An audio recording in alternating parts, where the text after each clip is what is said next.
अस्सलाम वालेकुम, welcome back students. I am Mohammad Asif Farid, your biology tutor. आज हम पढ़ेंगे पार्ट 1 बायोलॉजी के अंदर चैप्टर 4 है हमारा द सेल, और टॉपिक जो हमारा आज का है उसका नाम है लाइसोसोम्स। ये आपका लॉन्ग क्वेश्चन है कि right a note on structure and function of lysosome. तो जो सबसे पहले हमारा पॉइंट है वो हमारे पास है साइंटिस्ट डी ड्यूव, जिसने सबसे पहले जो है वो लाइसोसोम को as a separate component of the cell जो है उसको स्टडी किया था। तो ये आपका मल्टीपल चॉइस है कि साइंटिस्ट कौन से वाला है जिसने वर्क किया लाइसोसोम के ऊपर। हमारा नेक्स्ट पॉइंट यहाँ पे मैंने लिखा है कि जो लाइसोसोम होते हैं ये फैगोसाइटोसिस में इन्वॉल्व हैं। ये चैप्टर 4 के अंदर ही हमारा टॉपिक था। इस सेल मेम्ब्रेन के अंदर मैंने आपको सिखाया था कि जो सेल होते हैं वो आपके पास जो है वो सेल मेम्ब्रेन के जरिए भी इंगल्फ करते हैं, जिसको हम बोलते हैं एंडोसाइटोसिस। और फिर आपको मैंने सिखाया था कि अगर सॉलिड पार्टिकल जो है वो एंगल्फ होगा तो उसको बोलेंगे फैगोसाइटोसिस। तो याद रखना आपने कि जो लाइसोसोम होते हैं वो क्या करते हैं, वो फैगोसाइटोसिस में इन्वॉल्व हैं। तो एनी फॉरेन ऑब्जेक्ट, कोई भी सेल के बाहर से जो चीज अंदर आएगी that gets entry into the cell is immediately engulfed by the lysosome. तो आपने याद रखना है कोई भी जो फूड पार्टिकल है या कोई और मॉलिक्यूल है, जब वो सेल के बाहर से सेल के अंदर आएगा तो उसको एंगल्फ कर लिया जाएगा बाय द लाइसोसोम्स। हमारा नेक्स्ट पॉइंट है, आपने याद रखना है कि बहुत सारे सेल्स ऐसे होते हैं जो फैगोसिटिक एक्टिविटी शो करते हैं। जैसे अगर हम ह्यूमंस की बात करें तो ह्यूमंस के अंदर जो है वो हमारे पास कौन होते हैं, डब्ल्यूबीसीज होते हैं। इसे कहना कि तो डब्ल्यूबीसी जो है वो हमारे पास करते हैं फैगोसाइटोसिस में इन्वॉल्व हैं। ठीक है, तो आपने याद रखना है कि most abundant in the cells which show phagocytic activity. तो जो लाइसोसोम होते हैं वो उन सेल्स के अंदर जो हैं वो ज्यादा मिलते हैं आपको जो फैगोसाइटोसिस करते हैं। जैसे मैंने कहा व्हाइट ब्लड सेल्स।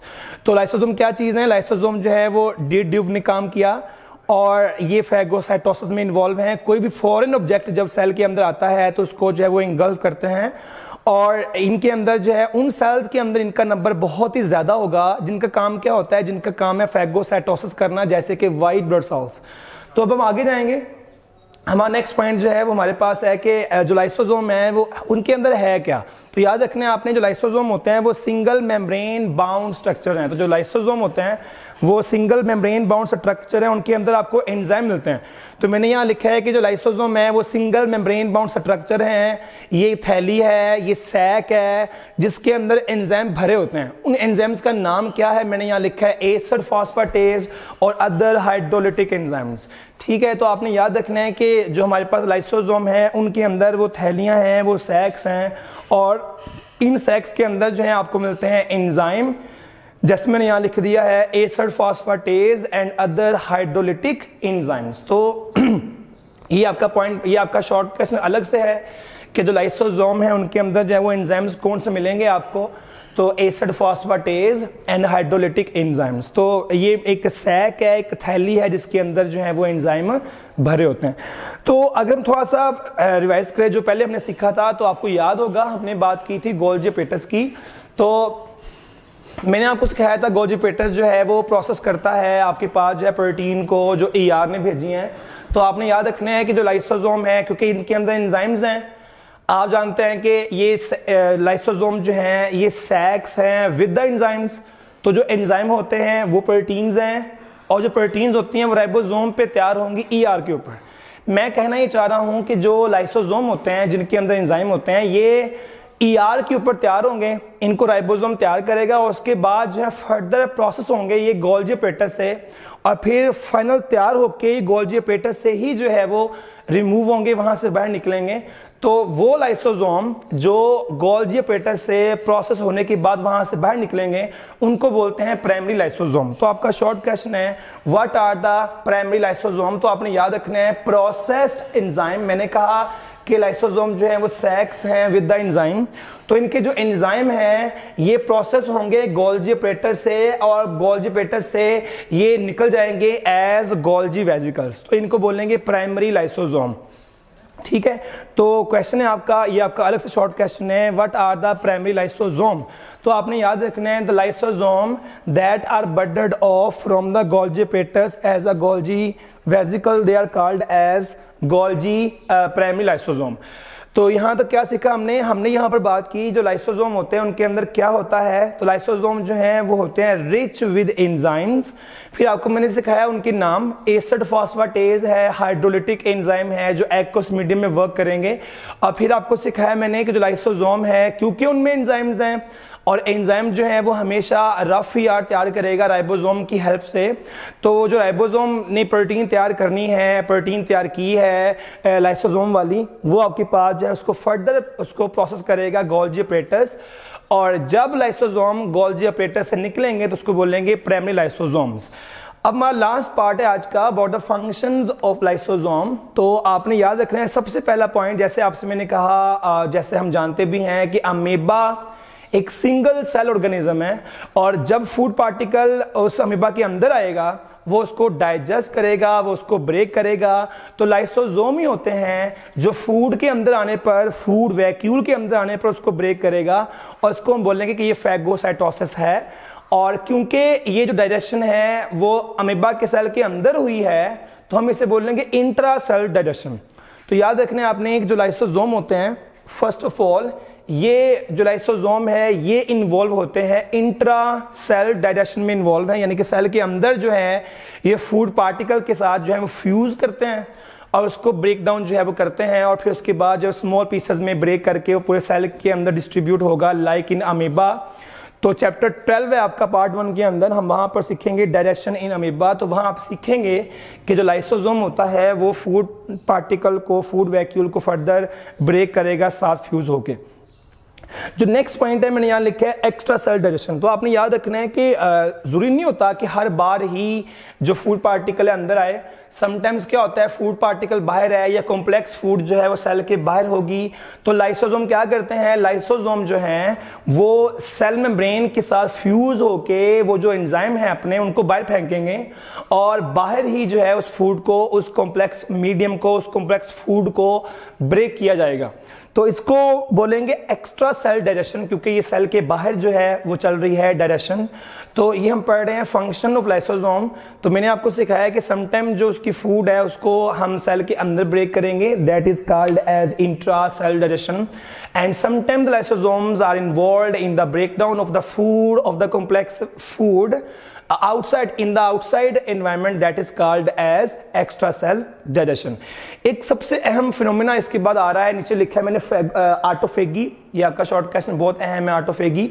तो आपने याद रखना है कि ओल्ड या worn out cells of the part, ठीक है ना। तो आपके पास पार्ट्स ऑफ द सेल्स, तो मैंने यहां लिखा है old or worn out parts of the cells are engulfed by lysosome. आप को याद रखना है कि माइटोकॉन्ड्रिया और क्लोरोप्लास्ट ये दो ऐसे ऑर्गेनल हैं एक सेल के जो डुप्लीकेट करते रहते हैं, जो रेप्लिकेट करते रहते हैं। तो आपने याद रखना है माइटोकॉन्ड्रिया भी बहुत ज्यादा आपको मिलते हैं एक सेल के अंदर और जो क्लोरोप्लास्ट हैं वो भी आपको बहुत ज्यादा मिलते हैं एक सेल के अंदर। तो याद रखिएगा कि जो माइटोकॉन्ड्रिया ओल्ड हो गए हैं या जो क्लोरोप्लास्ट ओल्ड हो गए हैं उन्हें ब्रेक किया जाएगा, उन्हें तोड़ा जाएगा, उन्हें डाइजेस्ट किया जाएगा। तो लाइसोसोम जो है वो क्या करते हैं, उनकी जिम्मेदारी ये भी है कि ओल्ड या जो खत्म हो चुके हैं, ओल्ड या वोर्न आउट पार्ट्स जो सेल के हैं उसको खा जाना, उसको ब्रेक कर देना, उसको डिकम्पोज कर देना। तो ये काम भी जो है वो लाइसोसोम का होता है और इस प्रोसेस को जिसके अंदर वो अपने ही सेल का पार्ट खा रहे हैं ऑटोफेगी बोलते हैं। और अब अगर हम सोचेंगे कि इसका फायदा क्या है, यानी कि अपने ही सेल के पार्ट्स को खाने का बेनिफिट क्या है, तो दो बेनिफिट होते हैं। एक तो ये कि वो जो सेल का वो जो ओल्ड पार्ट्स हैं उनका जो सामान है उसको रिसाइकिल कर लेंगे तो रिसाइकिल हो जाएगी। दूसरा पॉइंट है जो सेल है वो रिन्यू हो जाएगा, सेल जो है वो रिन्यू हो जाएगा और चीजें उसकी जो है वो रिसाइकिल होके सेल रिन्यू सा आपको लगता है। तो ये हम पढ़ रहे हैं फंक्शंस के बारे में। तो हमने सीखा फर्स्ट फंक्शन के अंदर जो हमने सीखा फंक्शन के अंदर कि इंट्रा सेल डाइजेशन, हमने सीखा कि हमने सीखा यहाँ पर जो है कि इंट्रा सेल डाइजेशन है। फिर हमने बात यहाँ पर की कि एक्स्ट्रा सेल डाइजेशन है और फिर हमने सीखा अबाउट द ऑटोफेगी। तो ये आपका शॉर्ट क्वेश्चन है कि व्हाट इज ऑटोफेगी। तो मैंने आपको सिखाया कि old and worn out part of the cells are engulfed by the lysosome. जो हमारा लास्ट फंक्शन है जो मैंने यहाँ कॉर्नर में लिखा है इसको बोलते हैं degeneration of the structure during development. तो आप जानते हैं कि ह्यूमन के अंदर हमारी जो पांचों उंगलियां होती हैं उनके दरमियान वेब नहीं होती, उनके दरमियान झल्ली नहीं होती। तो हमारी फिंगर्स के दरमियान झल्ली जो होती है, जो वेब होती है, उसको रिमूव करना ये लाइसोसोम की जिम्मेदारी है। और अगर हम एक और एग्जांपल लें तो आपने सुना होगा नाम टैडपूल का, जो फ्रॉग का लार्वा होता है। तो जो फ्रॉग का लार्वा होता है उसके अंदर टेल होती है, लेकिन आप जानते हैं जो अडल्ट फ्रॉग है, जो बड़ा फ्रॉग होता है, उसके अंदर टेल बहुत ही कम, बल्कि टेल नहीं होती उसके अंदर जो है। तो अगर टैडपूल ने अडल्ट फ्रॉग बनना है तो उसकी टेल खत्म करनी पड़ती है, और टेल को खत्म करना ये जिम्मेदारी जो है लाइसोसोम की होती है। तो वही मैंने यहां पे लिखा है, डीजनरेशन जो है वो करता है। तो लाइसोसोम जो है वो डीजनरेशन ऑफ द स्ट्रक्चर में इन्वॉल्व हैं। और ये जो डीजनरेशन है, जाहिर है कि बड़े होने की बात नहीं होगी, बल्कि छोटे होते ही, यानी कि डेवलपमेंट के दौरान ही ये काम हो जाएगा। तो आपने याद रखना है कि जो लाइसोसोम होते हैं इंट्रासेल डिविजन में इन्वॉल्व हैं, एक्स्ट्रा में इन्वॉल्व हैं, ऑटोफेगी में इन्वॉल्व हैं, और लास्ट हमने सीखा कि ये डीजनरेशन भी करवाते हैं स्ट्रक्चर की या सेल्स की ड्यूरिंग द डेवलपमेंट। तो आज हमने क्या सीखा, आज आपका ये लॉन्ग क्वेश्चन था। हमने शुरू किया चैप्टर 4 के अंदर, टॉपिक था हमारा लाइसोसोम का। हमने शुरू किया कि डी डव ने इसके ऊपर काम किया है। फिर सीखा है हमने कोई भी फॉरेन पार्टिकल जब सेल के अंदर आएगा तो उसको इमीडिएटली एंगल्फ किया जाएगा बाय द लाइसोसोम्स। फिर आपने सीखा ये मोस्ट अबंडेंट है उन सेल्स में जो शो करते हैं फैगोसाइटोसिस। और आपको बताया मैंने कि व्हाइट ब्लड सेल्स के अंदर ऐसा होता है, अमीबा के सेल ऐसा करते हैं। और फिर हमने सीखा इसके बाद कि जो लाइसोसोम है एक्चुअली वो सिंपल सैक्स हैं जिनके अंदर क्या मिलता है आपको, जिनके अंदर आपको एंजाइम मिलते हैं। फिर हमने उन एंजाइम्स के नाम पढ़े।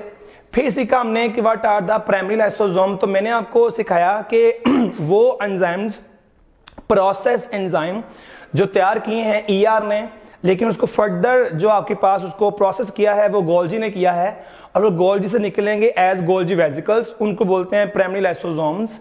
और फिर हमने बात की इसके बाद फंक्शन के बारे में। हमने सीखा जो लाइसोसोम है वो इन्वॉल्व हैं इंट्रासेल डाइजेशन में, लाइसोसोम जो है वो इन्वॉल्व हैं, वो एंजाइम प्रोड्यूस करेंगे for the extra cell digestion. Lysosome जो है वो अपने ही सेल के ओल्ड और वोर्न आउट पार्ट्स को जो है वो इंगल्फ कर लेते हैं, ब्रेक कर देते हैं, डिकम्पोज कर देते हैं, resulting in the recycling and the renewal of the cell. तो वो जो पार्ट मरेंगे उनकी जो है वो रिसाइकलिंग भी हो जाएगी और सेल जो है वो रिन्यू भी कर जाएगा। और लास्ट पे सीखा हमने about the degeneration of the structure during development. तो मैंने आपको सिखाया कि हमारी फिंगर्स के दरमियान जो वेब है उन सेल्स को खत्म करना, और फ्रॉग के अंदर उसके टैडपूल में से टेल के सेल्स को रिमूव करना, ये भी काम लाइसोसोम का है। तो ये डीजनरेशन के अंदर जो है इन्वॉल्व हैं, जो हमारे पास होती है ड्यूरिंग डेवलपमेंट। तो ये हमारा लॉन्ग क्वेश्चन था आज का टॉपिक जो है, और हमने इसके सारे पार्ट्स डील कर लिए हैं। पहले हमने इंट्रोडक्शन किया, फिर सीखा हमने इसके अंदर एंजाइम्स कौन से हैं, फिर सीखा हमने प्राइमरी लाइसोसोम किसको बोलेंगे, फंक्शंस की हमने बात की, ऑटोफेगी की हमने बात की। तो उम्मीद है काफ़ी आपको हेल्प मिली होगी। तो ये हमारा जो है वो लॉन्ग क्वेश्चन है, write a note on structure and function of lysosome. Wish you all the best. अल्लाह हाफिज़।